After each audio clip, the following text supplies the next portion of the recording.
4 peringatan dari Dewa Kematian. Ada seorang pria yang sangat takut akan kematian.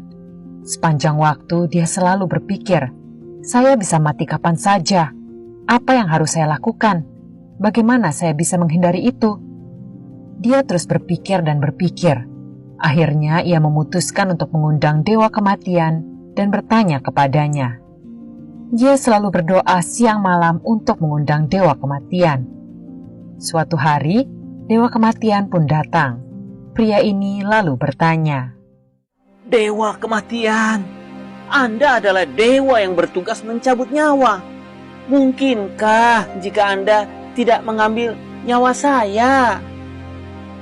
Dewa Kematian menjawab, Wahai manusia, ketahuilah, semua yang hidup pada akhirnya akan mati. Semua yang lahir di dunia ini pada akhirnya harus menghadapi kematian. Ini adalah hukum alam semesta. Tidak ada jalan keluar dari itu. Baiklah, kalau begitu, bisakah saya meminta satu hal?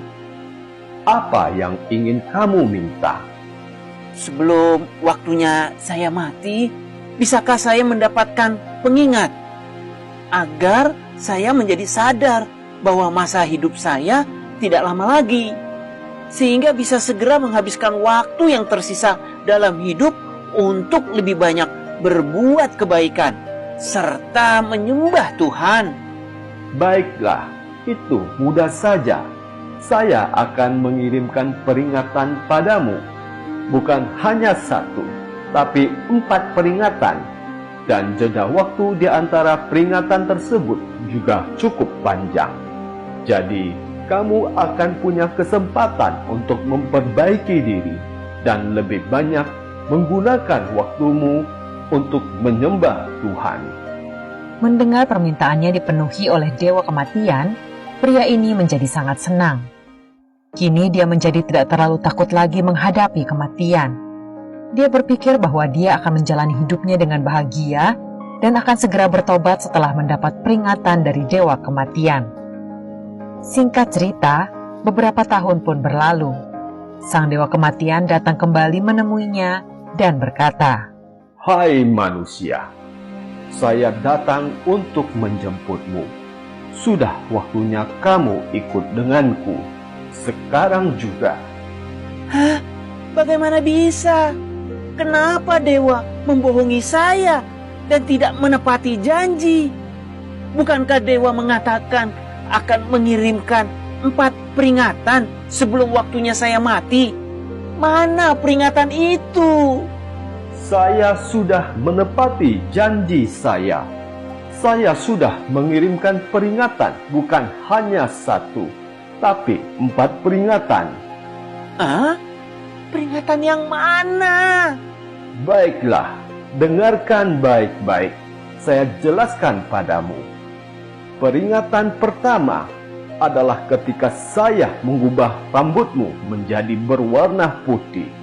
Itu untuk mengingatkanmu bahwa masa mudamu sudah lewat dan sudah waktunya kamu perlahan-lahan melepaskan pengejaran di masa mudamu dan mulai lebih banyak beribadah menyembah Tuhan.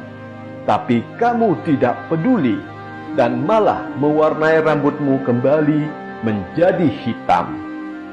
Peringatan kedua adalah ketika saya membuat penglihatanmu menjadi kabur.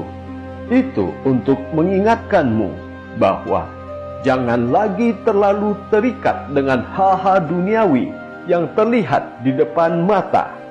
Sudah waktunya kamu mengalihkan pandangan dari hal-hal duniawi dan lebih banyak menghabiskan waktu untuk berbuat kebaikan. Namun, kamu tidak peduli, malah menggunakan kacamata tebal dan terus saja mengejar hal-hal duniawi yang menurutmu layak dipandang. Peringatan ketiga adalah ketika saya membuat gigi-gigimu menjadi tanggal. Itu adalah untuk mengingatkanmu bahwa sudah waktunya kamu mengurangi keinginan untuk mengejar kenikmatan duniawi dan lebih banyak menghabiskan waktu untuk beribadah dan menyembah Tuhan. Namun kamu tidak peduli. Kamu memasang gigi palsu dan terus saja berfokus untuk mengejar kenikmatan duniawi. Peringatan keempat adalah ketika saya mulai memunculkan penyakit di tubuhmu yang memang adalah akibat dari perbuatanmu sendiri di masa lalu, untuk mengingatkanmu bahwa jangan lagi berfokus mengejar hal-hal duniawi dan lebih banyaklah menggunakan tenaga untuk beribadah dan menyembah Tuhan. Namun kamu tidak peduli dan terus saja menggunakan tenagamu untuk mengejar hal-hal duniawi tanpa ingat untuk menyembah Tuhan. Pria itu mulai menangis setelah mendengar peringatan-peringatan yang telah dikirimkan dalam hidupnya. Tapi dia tidak menyerah, lalu mencoba membujuk dewa kematian. Dia berkata, Dewa kematian, seumur hidup saya menghabiskan waktu untuk mengumpulkan harta kekayaan duniawi. Dan kini harta saya sangat banyak. Silahkan ambil harta saya dan kembalilah beberapa tahun lagi.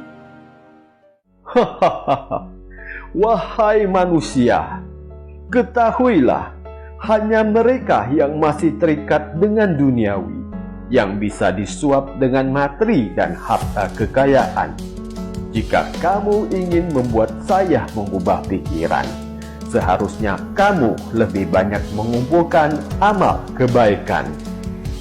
Sudah, sekarang waktunya kamu pergi dan ikut bersama saya.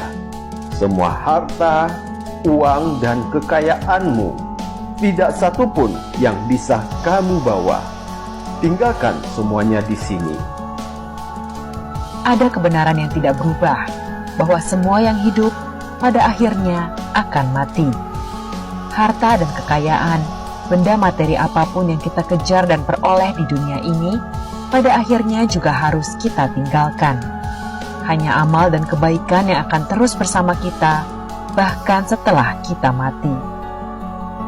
Ingatlah untuk selalu berbuat baik dan menghindari perbuatan jahat, karena ajal bisa datang kapan saja, bahkan sebelum kita sempat bertobat.